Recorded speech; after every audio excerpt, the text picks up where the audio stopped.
누구나 되는데 학교를 다니는 한은 누구나 되는 거예요.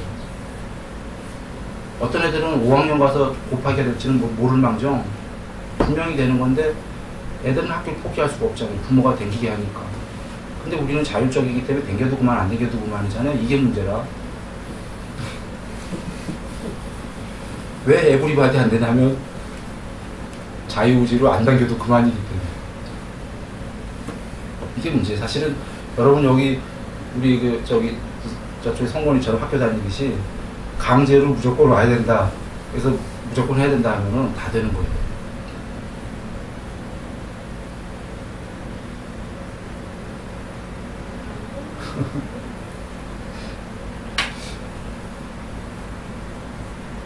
근데 해태와 혼침을 넘어서야 되고요.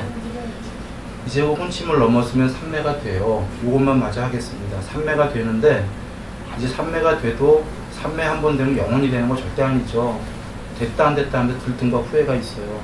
이제 거기서부터가 중요한 게 향상일로냐 하향일로냐예요.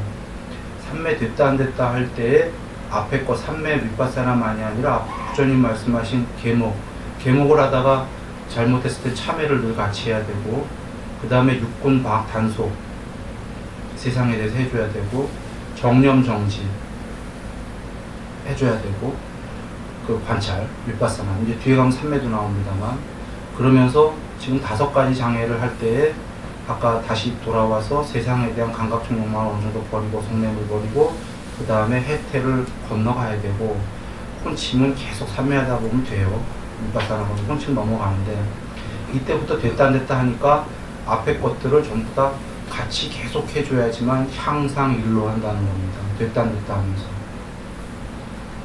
이제 앞에 것들 쭉 해왔던 걸 다시 안 하고 다시 옛날로 돌아가면 맨 처음엔 이렇게 됐다 안 됐다 하다가 점점 다시 하향일로 하는 거죠.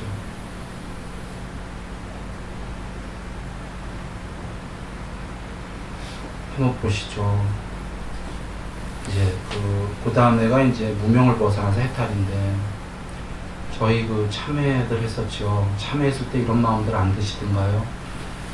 어떤 분들은 난 다 됐다, 요정이지, 다 알았다, 이런 분도 계셨어요. 그래서 더 이상 안 배워도 된다.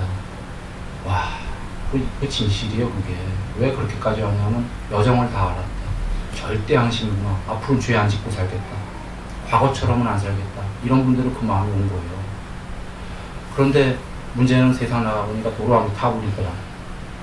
왜 그러냐면 도로아미 타불이 아니라 그땐 진실이었던 거예요. 그땐 진실인데 가서 다시 그렇게 안 살겠다는 걸 또 그렇게 살기 때문이라. 그러니 다시 돌아오죠. 이 공부가 도로아미 타불이라서가 아니에요. 그런데 참회 때를 돌아가 잘 여겨보세요. 가족과 맨 처음에 화해를 하지 않았나요? 참회가 잘 된 사람은 가서 용서도 빌고 전화로도 하고 말로 다 해요. 화해를 했단 말이에요.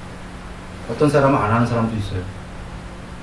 화해하기 창피하고, 화해했다 또 그러면 어떻게 하고, 또 그럴 것 같아요. 또 그럴 것 같아도 해야 돼요.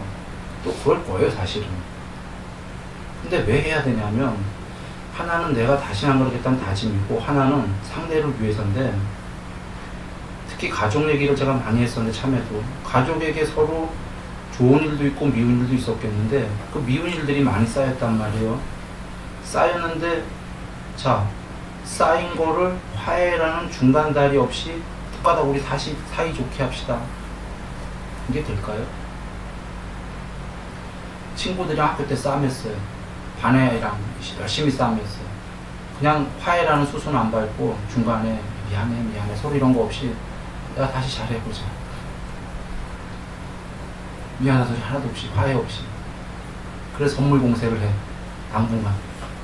좋아할까요? 나 모르겠어요. 학교 학생이라면 또 선물 때문에 일단 당장은 화해도 안 했는데 그 선물을 받고 싶으니까 받으면서 속으로 욕할지도 몰라요. 화해도 안 하면서. 그렇죠. 사이가 좋아지려면 화해라는 다리를 꼭 건너가야 돼요. 그리고 하나 더 나아가서 드리려는 말씀은,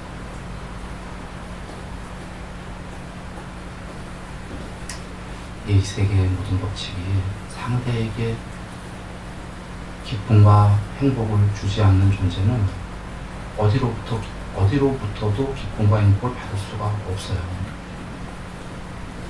이게 문제예요.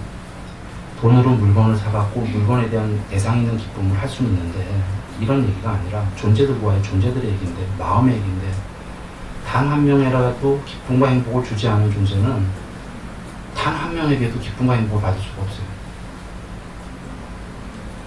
신들은 당연히 그 존재한테 기쁨과 행복을 안 줄 거고, 신들이 아니라 가족을 생각해 보면 돼요. 가서 부부는 부부 사이에 서로 상대에게 기쁨과 행복을 안 주면은 상대도 안 줘요. 그냥 사는 거야, 서로. 다람쥐 집 밖에 살듯이. 선물 줄 때는 그 선물 때문에 즐거워해요.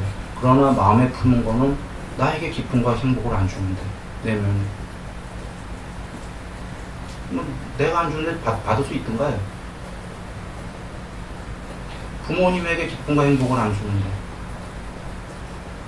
부모님은 자식을 위해서 많은 걸 주셔요. 그러나 그런 주는 어떤 재물이나 이런 얘기하는 게 아니에요. 지금 기쁨과 행복을 안 줄 거다. 우리가 자녀에게 기쁨과 행복을 안 주면 그냥 우리 키워주는 대상이에요. 자녀가 볼 때. 당연히 당신은 의무예요. 해야 돼요. 우리를. 서로 간에. 이거 중요한 겁니다. 우리가 오늘 내가 기쁨과 행복을 지금 몇 사람에게 줬나를 잘 여겨봐야 돼요. 살아오면서. 그냥 기쁨과 내면의 그런 게 마음에서 우러나오는 게 아니라 뭐 물질 이런 얘기 아닙니다. 그런 거 많이 줬겠지. 살아오면서. 기쁨과 행복을 안 줬다면은 받을 수 없다는 거예요. 지금 사람 세계만 해도 받을 수가 없는데. 가족에게만은 기쁨과 행복을 줘야 됩니다. 그래야 내가 행복해져요. 또 그런 의미로 부처님께서 동쪽에는 그 부모님을 잘 모시고, 서쪽으로는 처자식, 남쪽으로는 학문의 스승, 북쪽으로는 마음공부 스승, 위쪽으로는 신들, 아래쪽으로는 하인을 잘 돌봐라, 보시해라 하셨어요. 불교의 보시는 모든 걸 포괄한다는 겁니다. 윗사람에겐 공양이요, 같은 사람에겐 나눔이요, 밑에 사람에겐 베품인데, 이게 어떤 의미인가요? 보시란 단어를 앞으로 그렇게 여기셔야 돼요. 기쁨과 행복을 주어라. 좀 전에 부모님께 기쁨과 행복을 주어라. 처자식이 기쁨과 행복을 주어라. 보시의 내용은 행보시로 기쁨과 행복을 주어라. 행이 가능하다. 재물이 가능하다면 재물로 부모님, 처자식 뭐 이렇게 하고 기쁨을 주어라. 제사를 주어라. 법을 펼쳐서 이 착한 법들로 기쁨과 행복을 주어라. 쉽게 얘기하면 금강경으로 하면은 마음을 다해서 기쁨과 행복을 주어라. 줄 수 있는 모든 걸 다해서 기쁨과 행복을 주어라. 그것이 예수님으로 얘기 드린다면은 회개하라. 회개를 먼저 해야 돼요. 참회지 우리. 그 존재들만이 이기적으로 살다가 참회를 했기 때문에 그 다음에 너희들 중 죄 짓지 아니한 자 저 여인을 돌로 쳐라. 사마리아 창녀를. 회개하는 사람은 돌로 쳤을 거예요. 수도 없이. 그 창녀니까. 죽어 마땅하니까. 회개한 사람은 나도 죄를 지었는데 저 여인에게 돌을 어떻게 쳐. 여기까지가 되는 거고, 이여정이 된 사람은 이제 예수님이 내 이웃을 내 몸과 같이 아껴라. 이 내 이웃을 사랑해라를 우리는 사실은 가족부터 사랑해야 되는 거예요. 기쁨과 행복. 뭐 다 떠나서 사유해 보시면 돼요. 기쁨과 행복을 가족에서 받고 싶다면 안 주고서 받을 수 있는 방법은 불가합니다. 없죠? 없어요. 우린 근데 바란다고 그걸. 참 비논리적인 거예요. 그거는 뭐냐면 가족한테 너네들은 다 나한테 복종해라 이 소리예요. 그 복종하니 얼마나 서로 꿀꿀해. 복종을 당하고 있는 가족도 꿀꿀하고, 사실은 그들이 웃겠어요? 안 웃어. 내도 불행한 거예요. 복종하는 자도 불행한 거예요.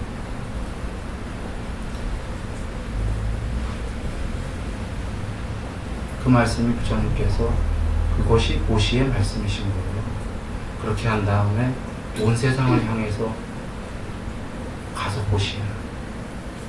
이것이 자비사예요. 온 세상을 향해서 보시하러 가는 건 드디어 가족을 넘어서서 온 세상을 향해서 보시하러 가는 존재는 자비사라는 말씀 계시잖아요. 성냄이 없는 자애로운 마음, 성냄을 없애면 저절로 자애로운 마음이 돼요. 부처님께서 성냄부터 없애라고 했잖아요. 잔인함이 없는 연민의 마음, 잔인함 없으면 저절로 연민이 돼요. 그 정도 된 존재는 지루함이 없는 남과 더불어 기뻐하는 마음, 남에게 기쁨과 행복을 주고자 하는 존재가 되는데 이 사람은 벌써 높은 존재예요. 세상을 향해서 보시하러 가는 사람이 자비사의 희에 해당해 세 번째 경지예요. 그 다음에가 해탈의 경우입니다. 그래서 돌아와서 소순적으로 혹시 내가 나 혼자 닦는다라는 게 전에도 얘기 드렸지만 부처님 당시에 소수분들은 숲에 멀리 가고 해탈하셨어요. 가능했어요. 근데 그 당시에 대부분의 많은 분들도 법보시하고 다니시고 그러셨어요. 세상에 섞여 있는 한은 정말 높은 존재들은 기쁨과 행복을 주는 존재거든요.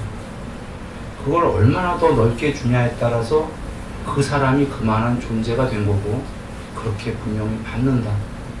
이게 전체 법칙이에요. 낮은 존재들은 내가 챙기면 내 거의 이익을 보면 나만 이게 행복해질 것이다. 점점 불행해지는 존재예요. 아무도 그에게 사랑을 안 줄 거니까. 기쁨과 행복을 주는 자만이 사랑을 받을 수 있습니다. 마음에서 우러나오는. 맞나요? 그렇습니다. 그래서 높은 신들은 나는 전에 제가 종종 얘기 드렸지만 나는 손해볼게 그대들이 이뻐라 이런다고 하셨잖아요. 물론 이제 그 손해가 아니야. 말로 이제 설명하려고 하는 거지. 그 신들은 거기에 말할 수 없는 축복이 생기거든요.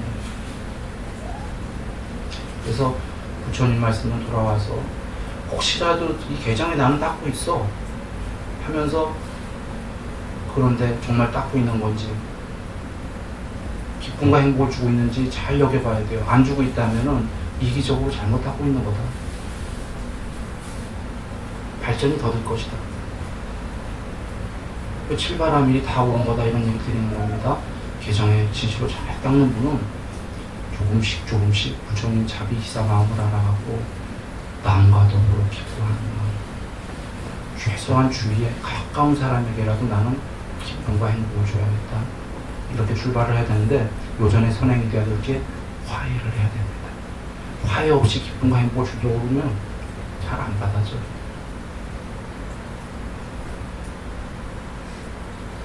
그 해원상생이란 단어도 있잖아요. 원을 먼저 풀고서는 서로 상생을 해야 돼. 가서 우리 상생하죠. 가까운 사람한테 안 해줘요. 원이 있기 때문에. 그 원은 해원, 화해, 상생이 되는 건데 원을 어떻게 풀어주냐면 먼저 손 내밀고 잘못한 거 잘못했다고 보고 화해해야 됩니다. 그 다음에 상생이 되고 기쁨과 행복을 줄 수 있습니다.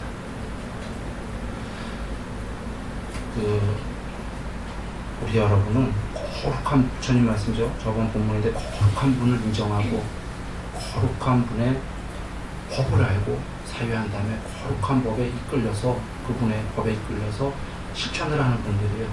그래서 지금 말씀대로 꾸리 실천한다면 곧 지금부터겠지만 머지않아 참으로 이 내면에 엄청난 것이 있어요. 기쁨과 행복의 샘이 솟기 시작할 겁니다. 다음 본문 때까지 행복하시고요. 늘 평화롭기를 바랍니다. 남우석 관련이고요.